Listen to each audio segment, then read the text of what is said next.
सिडको परिसरातील भुजबळ फार्म नजीक असलेल्या एका इमारतीत लाखो रुपयांचा अवैध मद्यसाठा मिळून आलाय।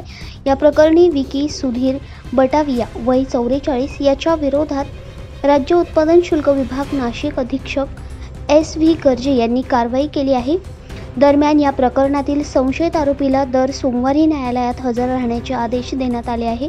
एरवी राज्य उत्पादन शुल्क विभागाने मारलेल्या छाप्यातील संशयितांना कोणत्याही परिस्थितीत जामीन मिळत नसतानाही विकी बटावियाला तात्काळ जामीन मंजूर झालाच कसा, असा सवाल आता उपस्थित होतोय।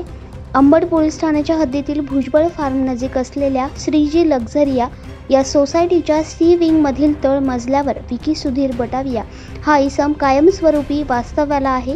विकी बटाविया हा संरक्षण विभागासह दमनची बनावट दारू तसेच नामांकित कंपनीच्या बनावट स्कॉच आणून त्याच्या राहत्या घरी त्याचा अवैधरित्या साठा करीत असल्याची खबर राज्य उत्पादन शुल्क विभागाला मिळाली होती।